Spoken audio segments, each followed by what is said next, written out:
दोस्तों नमस्कार, स्वागत है एक बार फिर से देश और दुनिया की तमाम बड़ी खबरों में। यदि आपने अभी तक चैनल को सब्सक्राइब नहीं किया है तो कृपया चैनल को लाल बटन दबाकर सब्सक्राइब करें और घंटी बटन भी दबा दें। ये पहली बड़ी खबर है। 5 महीने में 5 दिन की राहत के बाद मणिपुर में फिर से लगा इंटरनेट पर बैन। 2 मृत छात्रों की वायरल तस्वीरों से मचा बवाल। दरअसल मणिपुर में तनाव के बाद मंगलवार से 5 दिनों के लिए एक बार फिर इंटरनेट सर्विस को बंद कर दिया गया। ये इंटरनेट निलंबन 1 अक्टूबर की शाम 7:45 तक जारी रहेगा। 5 महीनों के बाद ही राज्य में 5 दिन पहले इंटरनेट सेवा बहाल की गई थी। इसके अलावा राज्य के सभी स्कूल भी 3 दिन के लिए बंद रहेंगे। राज्य सरकार ने ऐलान किया है कि 27, 28 और 29 सितंबर को स्कूलों की छुट्टी रहेगी।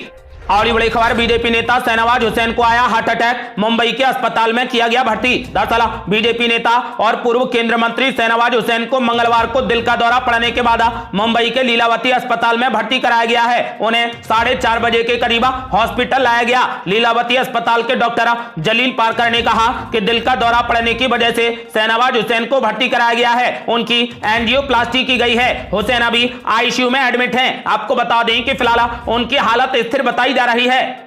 अगली बड़ी खबर, बीजेपी सांसद रमेश बिदुड़ी के खिलाफ लाया गया निंदा प्रस्ताव तो जमकर हो गया हंगामा, लगे इस्तीफा दो के नारे। दरअसल सितंबर महीने की दिल्ली नगर निगम यानी एमसीडी की बैठक में बीजेपी सांसद रमेश बिदुड़ी की तरफ से संसद में बोले गए अपशब्दों को लेकर मंगलवार को निंदा प्रस्ताव लाया गया। यह प्रस्ताव आम आदमी पार्टी की काउंसलर मोहिनी जिंदवाल ने पढ़ा और सदन में यह प्रस्ताव पेश होते ही हंगामा शुरू हो गया। सदन शुरू होते ही देर से कार्यवाही शुरू होने के कारण विपक्ष की तरफ से हंगामा हो गया। हंगामा इतना बढ़ गया कि आम आदमी पार्टी के पार्षदों की तरफ से रमेश बिदुड़ी इस्तीफा दो के नारे लगने लगे, तो वहीं बीजेपी के पार्षदों की तरफ से भी केजरीवाल के खिलाफ जमकर नारे लगे। इसके पलटवार में प्रधानमंत्री नरेंद्र मोदी के खिलाफ भी जमकर नारेबाजी हुई। मेयर डॉक्टर शैली ओबरॉय ने सदन में हुए हंगामे को लेकर सभी को जमकर फटकार लगाई।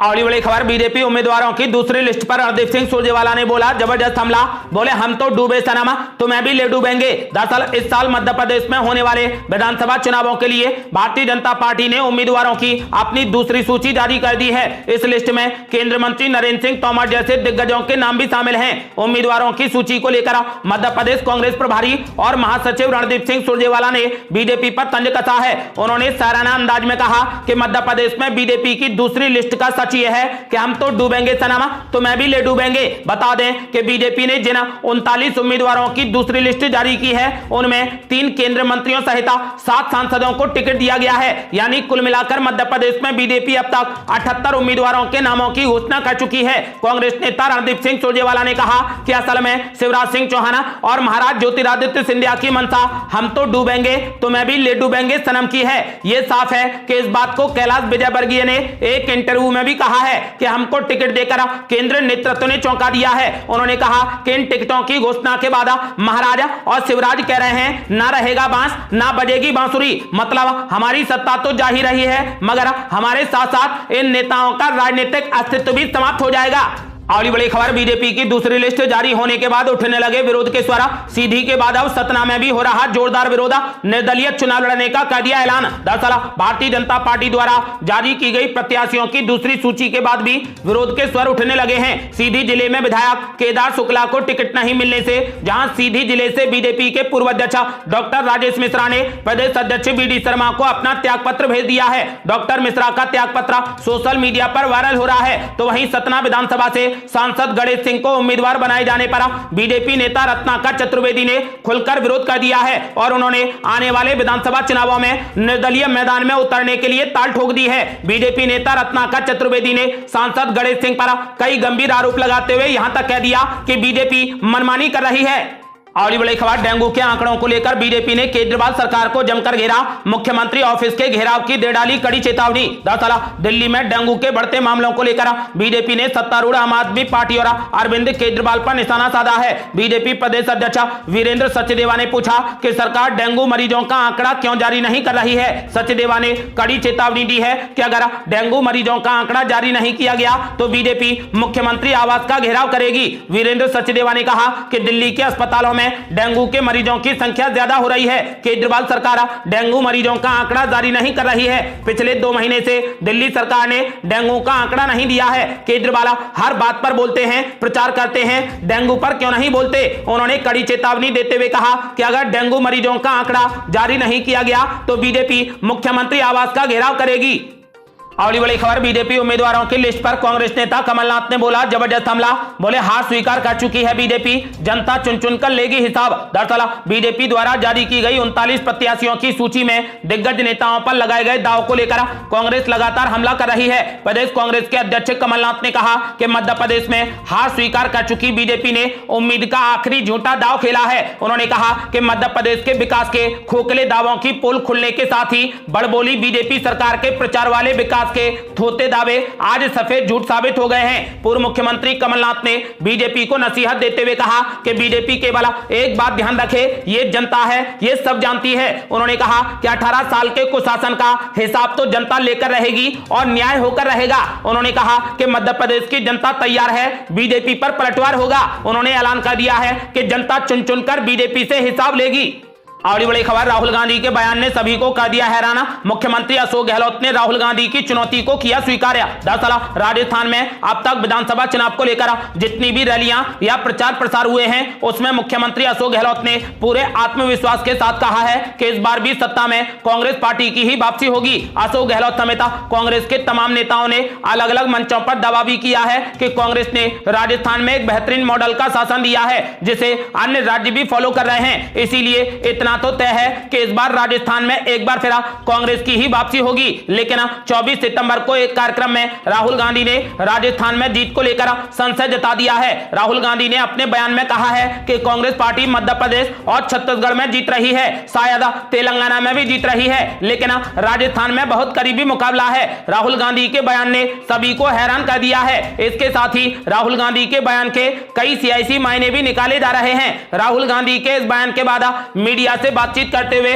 मुख्यमंत्री अशोक गहलोत ने कहा कि राहुल गांधी के इस बयान को मैं और पार्टी के सभी कार्यकर्ता चुनौती की तरह लेते हैं। उन्होंने कहा है कि राहुल गांधी ने हमें चुनौती दी है कि आप जीत के बताओ और हमने इस चुनौती को स्वीकार कर लिया है। अशोक गहलोत ने कहा कि हमारे राज्य में सभी नेता एकजुट हैं और हम उम्मीद करते हैं कि हमें इस एकजुटता का परिणाम जरूर मिलेगा। अगली बड़ी खबर, इंडिया गठबंधन के बीच पंजाब में नहीं होगा सीटों का बंटवारा। कांग्रेस पार्टी ने कर दिया पंजाब की आम आदमी पार्टी सरकार को गिराने का ऐलान। दरअसल पंजाब की सत्तारूढ़ आम आदमी पार्टी और विपक्षी कांग्रेस दोनों ही नवगठित इंडिया गठबंधन का हिस्सा हैं, लेकिन पंजाब में दोनों पार्टियां सीटों पर बंटवारा नहीं करेंगी। ये बात कांग्रेस सांसद प्रताप सिंह बाजवा की बातों से स्पष्ट हो गई है। उन्होंने मंगलवार को पत्रकारों से बातचीत की और कहा कि कांग्रेस पार्टी सभी 13 सीटों पर चुनाव लड़ेगी। उन्होंने साथ ही दावा कर दिया है कि अगर कांग्रेस पार्टी सभी 13 लोकसभा सीटें जीत गई तो मुख्यमंत्री भगवंत मान के नेतृत्व वाली सरकार 2 महीने भी नहीं चलेगी। बाजवा ने पत्रकारों से बातचीत में आम आदमी पार्टी सरकार पर हमला बोला है। बाजवा ने कहा कि पंजाब पूरे तरीके से कर्जे में डूबा हुआ है और कोई रास्ता नहीं है। उन्होंने कहा कि लोकसभा चुनाव में अब 7 से 8 महीने का समय बचा है। मेरी पंजाब के सभी समुदायों के लोगों से अपील है, चाहे वो हिंदू हो, मुस्लिम हो, सिख हो या ईसाई हो, अनुसूचित जाति के हो या फिर पिछड़ी जाति के हो, अब वक्त आ गया है कि कांग्रेस सभी 13 लोकसभा सीटों पर चुनाव लड़े।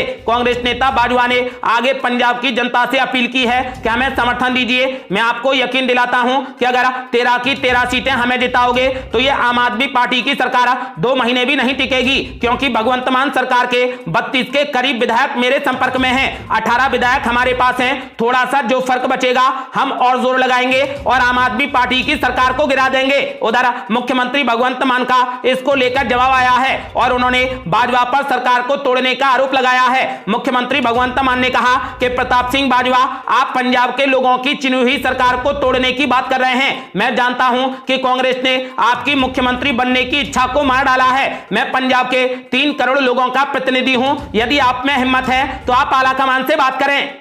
अगली बड़ी खबर, दिल्ली में एबीवीपी का बजा डंका तो बीजेपी में आ गई जाना। अब 5 राज्यों में यूथ के सहारे बूथ जीतने की बड़ी तैयारी। दरअसल बीजेपी की मिशन 2024 की तैयारी अभी से ही शुरू हो गई है। बीजेपी केंद्र नेतृत्व इसके लिए जोर शोर से जुटा है। खासतौर पर दूसू चुनाव में एबीवीपी की भारी जीत से बीजेपी काफी उत्साहित है। बीजेपी सूत्रों की माने तो अब पार्टी ने अपना पूरा फोकस युवाओं पर कर दिया है। बीजेपी युवा मोर्चा के राष्ट्रीय अध्यक्ष और सांसद तेजस्वी सूर्या सहित कई युवा सांसदों को इस काम में लगाया जा रहा है। खासतौर पर राजस्थान और मध्य प्रदेश जैसे राज्यों में होने वाले विधानसभा चुनावों को लेकर विशेष तैयारी शुरू हो गई है। इसी को ध्यान में रखते हुए डूसू अध्यक्ष पद पर निर्वाचित तुषार डेढ़ा, सचिव पद पर निर्वाचित अपराजिता व सह सचिव पद पर निर्वाचित सचिन बैंसला को भी इन 5 राज्यों में विशेष जिम्मेदारी सौंपी जाएगी। दिल्ली छात्र संघ चुनाव में एबीवीपी की जीत को बीजेपी अब पूरे देश में भुनाने की तैयारी कर रही है। बीजेपी की केंद्रीय टीम की एक सदस्य की माने तो एबीवीपी छात्र नेताओं को 5 राज्यों में कैंपेन करने की जिम्मेदारी दी जा सकती है। बता दें कि डूसू चुनाव में पिछले 10 सालों में 7वीं बार एबीवीपी का परचम लहराया है।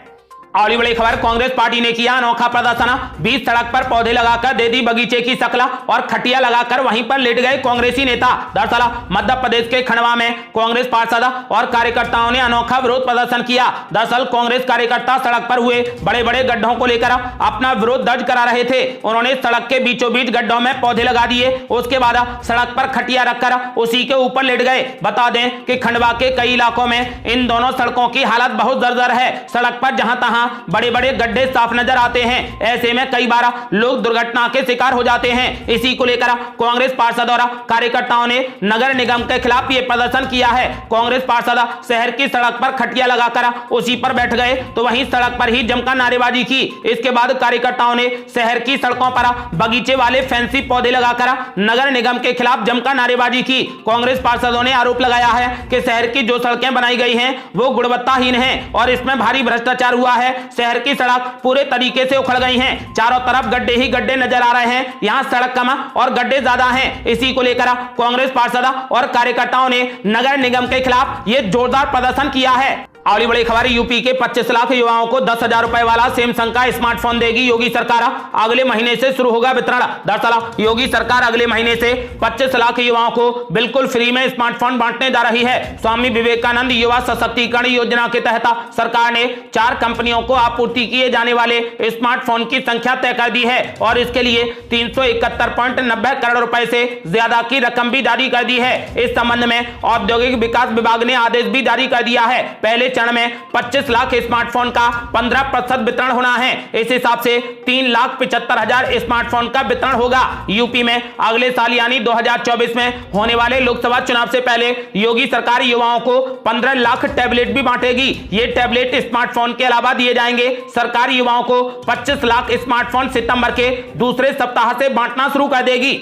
अगली बड़ी खबर, सम्राट चौधरी ने कर दिया बड़ा ऐलान। बोले बिहार में बुलडोजर राज की जरूरत, किसी भी कीमत पर एनडीए में नहीं होगी नीतीश कुमार की वापसी। दरअसल लोकसभा चुनाव को लेकर सभी पार्टियां जमीन तलाशने में जुट गई हैं। मंगलवार को बिहार बीजेपी के प्रदेश अध्यक्ष सम्राट चौधरी बक्सर पहुंचे। बक्सर में सम्राट चौधरी ने बिहार सरकार पर जमकर हमला बोला और कहा कि नीतीश कुमार मेमोरी लॉस मुख्यमंत्री हैं और वो आज अपनी मेमोरी लॉस कर दुश्मनों की गोद में जा बैठे हैं। कार्यकर्ताओं को संबोधित करते हुए सम्राट चौधरी ने बीजेपी की उपलब्धि को गिनाया। उन्होंने कहा कि बीजेपी पूर्व में नीतीश कुमार के साथ 12 वर्षों तक अंधे प्यार में रही, मगर अब नीतीश कुमार जंगल राज के पुरोधा लालू यादव की गोद में जा बैठे हैं, जिसे 2025 में उखाड़ फेंकना है। अब उनकी वापसी किसी भी कीमत पर एनडीए में नहीं होने वाली है। उन्होंने कहा कि यह पगड़ी अब तभी खुलेगी जब नीतीश कुमार को सत्ता से उखाड़ फेंकेंगे। उन्होंने कहा कि अगर 2024 में नरेंद्र मोदी की सरकार और 2025 में बिहार को जनता हमें चुनती है तो फिर यकीनन बिहार के अपराधी या तो नेपाल में होंगे या फिर पाताल में होंगे और अगर फिर भी नहीं माने तो बिहार में भी बुलडोजर चलेगा और अपराधियों के घर ध्वस्त होंगे। अगली बड़ी खबर, छत्तीसगढ़ सरकार के खिलाफ बीजेपी लेकर आई आरोप पत्र। संबित पात्रा बोले राहुल गांधी ने किए 316 वादे और एक भी नहीं किया गया पूरा। दरअसल छत्तीसगढ़ विधानसभा चुनाव में अब ज्यादा वक्त नहीं बचा है, इसीलिए राज्य में सत्तारूढ़ कांग्रेस और विपक्षी पार्टी बीजेपी अपनी रणनीतियों को रोजाना नई धार दे रही है। इसी कड़ी में बीजेपी ने मंगलवार को दिल्ली स्थित पार्टी मुख्यालय में प्रेस वार्ता कर छत्तीसगढ़ की कांग्रेस सरकार और राहुल गांधी पर जमकर हमला बोला। बीजेपी प्रवक्ता संबित पात्रा ने प्रेस कॉन्फ्रेंस में छत्तीसगढ़ सरकार के खिलाफ एक आरोप पत्र पेश किया। संबित पात्रा ने अपने संबोधन के दौरान कहा कि छत्तीसगढ़ में पिछले चुनाव में कांग्रेस नेता राहुल गांधी ने 316 वादे घोषणा पत्र के जरिए किए, जो एक भी पूरा नहीं किया गया। बीजेपी नेता संबित पात्रा ने कहा कि 5 राज्यों में चुनाव हैं। चुनाव के समय जहां तक कांग्रेस पार्टी का संबंध है तो वो झूठ का पुलिंदा जनता के समक्ष रखना, उसे पूरा नहीं करना, ये उसकी आदत बन चुकी है। शुरू से ही बीजेपी इन झूठे वादों को किस प्रकार जनता के सामने लाना है, इस विषय को लेकर आगे बढ़ती है। उन्होंने कहा कि परसों राहुल गांधी छत्तीसगढ़ में थे। छत्तीसगढ़ में उन्होंने जिस प्रकार कई झूठे वादों को सामने रखा, आज वक्त आ चुका है कि बीजेपी और हिंदुस्तान की जनता और छत्तीसगढ़ की जनता राहुल गांधी और कांग्रेस पार्टी को आईना दिखाने का काम करे। और बड़ी खबर, विपक्ष पर जमकर बरसे पीएम मोदी, बोले हम भ्रष्टाचार करने पर जेल में डाल रहे हैं तो वो लोग बहुत परेशान हैं। दरअसल प्रधानमंत्री नरेंद्र मोदी 26-27 सितंबर को 2 दिवसीय गुजरात दौरे पर पहुंचे हैं। इस दौरान वो वाइब्रेंट गुजरात ग्लोबल समिट के 20 साल पूरे होने के उपलक्ष्य में आयोजित एक कार्यक्रम में हिस्सा लेंगे। प्रधानमंत्री मोदी 2 दिवसीय दौरे के दौरान करोड़ों रुपए की परियोजनाओं का शिलान्यास व लोकार्पण भी करेंगे। वाइब्रेंट गुजरात ग्लोबल समिट 2003 में तब शुरू हुआ था जब मोदी गुजरात के मुख्यमंत्री थे। आपको बता दें कि प्रधानमंत्री मोदी ने इस दौरान विपक्ष पर जमकर हमला बोला और कहा कि भ्रष्टाचार पर काबू करने के लिए हमने कई काम किए हैं। 2014 से पहले भ्रष्टाचार ने देश को बर्बाद कर रखा था। मैं आज गर्व से कह सकता हूं कि बिचौलियों को रोकने के लिए नई टेक्नोलॉजी आधारित सिस्टम हमने बनाए हैं। रिफॉर्म्स लाकर दलालों को सिस्टम से बाहर करा एक पारदर्शी व्यवस्था बनाई है। उन्होंने आगे कहा कि बेईमानों को सजा और ईमानदारी को सम्मान दिया जा रहा है। मैं आज हैरान हूं कि मुझ पर आरोप लगाते हैं कि मोदी लोगों को जेल में डाल रहे हैं। उन्होंने कहा कि देश का माल चोरी किया है तो कहां रहना चाहिए, ढूंढ ढूंढ कर भेजना चाहिए कि नहीं भेजना चाहिए। जो काम आप चाहते हैं वही मैं कर रहा हूं। कुछ लोग इससे बड़े परेशान हैं। प्रधानमंत्री नरेंद्र मोदी ने मंगलवार को कहा कि संसद के नए भवन में महिला आरक्षण विधेयक के पारित होने से देश के नए भविष्य की शुरुआत हुई है। उन्होंने जोर देकर कहा कि लड़कियों के लिए भविष्य के नए दरवाजे खोलना उनकी सरकार की नीति है। और बड़ी खबर, मध्य प्रदेश में बगावत से डर रही कांग्रेस पार्टी मंच से नेताओं को दिलवाई महाकाल की कसम कि गद्दारी नहीं करेंगे। दरअसल मध्य प्रदेश विधानसभा चुनाव को लेकर भाजपा ने अपने प्रत्याशियों की दूसरी लिस्ट जारी कर दी है, लेकिन कांग्रेस पार्टी इस मामले में पिछड़ती नजर आ रही है। हालांकि भाजपा में नई लिस्ट आने के बाद स्थानीय नेताओं की बगावत भी शुरू हो गई है। भाजपा में उठे विरोध को देखकर कांग्रेस पार्टी सहम गई है। यही कारण है कि मंगलवार को उज्जैन पहुंची कांग्रेस की आक्रोश यात्रा में जीतू पटवारी ने मंच से पार्टी नेताओं को शपथ दिलाते हुए कहा कि महाकाल की कसम खाओ कि जितने भी प्रत्याशी टिकट की दावेदारी कर रहे हैं उनमें से किसी एक का टिकट होता है तो कोई दूसरा विरोध नहीं करेगा, सब कांग्रेस को जिताएंगे। मालूम हो कि मध्य प्रदेश में भाजपा की जन आशीर्वाद यात्रा के विरोध में कांग्रेस आक्रोश यात्रा निकाल रही है। उज्जैन पहुंची आक्रोश यात्रा में कांग्रेस नेताओं ने शक्ति प्रदर्शन कर अपनी अपनी दावेदारी पेश की। यात्रा में जनता का आक्रोश कम लेकिन नेताओं और उनके समर्थकों का जमावड़ा ज्यादा नजर आया। उज्जैन की सड़कों पर होर्डिंग पोस्टर लगाए गए थे। यात्रा उज्जैन के टावर चौक पहुंची जहां एक आम सभा रखी गई थी। जीतू पटवारी ने सभा को संबोधित करते हुए भाजपा पर जमकर हमला बोला। इस दौरान उन्होंने दावेदारों और पार्टी नेताओं को महाकाल की शपथ दिलाई। कांग्रेस नेता जीतू पटवारी ने मंच से टिकट के दावेदारों समेत अन्य पार्टी नेताओं को कसम खाने को कहा कि कोई भी पार्टी से गद्दारी नहीं करेगा। इस दौरान सभी दावेदारों ने और प्रत्याशियों ने हाथ उठाकर कसम खाई कि हम पार्टी से गद्दारी नहीं करेंगे। और बड़ी खबर, मोदी डिग्री मानहानि केस में केजरीवाल और संजय सिंह को हाई कोर्ट से भी लगा बड़ा झटका। दरअसल गुजरात हाई कोर्ट ने मंगलवार को आम आदमी पार्टी के मुख्यमंत्री अरविंद केजरीवाल और संजय सिंह को प्रधानमंत्री मोदी की डिग्री पर उनकी विवादास्पद टिप्पणी को लेकर दाखिल किए गए आपराधिक मानहानि मामले में समन रद्द करने की मांग वाली याचिका पर तत्काल सुनवाई की अनुमति देने से साफ इनकार कर दिया है। आपको बता दें कि केजरीवाल के वकील ने याचिका पर तत्काल सुनवाई की गुहार लगाई थी। इस पर न्यायमूर्ति समीर दवे की अदालत ने मंगलवार को प्राथमिकता से सुनवाई करने से इनकार कर दिया है। मामले को अब 29 सितंबर को सुनवाई के लिए सूचीबद्ध किया गया है। ये थी अब तक की बेहद बड़ी खबरें। रोजाना की ताजा खबरों को जानने और हमसे जुड़ने के लिए चैनल को लाल बटन दबाकर सब्सक्राइब करें और घंटी बटन भी दबा दें। जल्दी मिलते हैं बड़ी अपडेट के साथ, तब तक के लिए जय हिंद, जय भारत।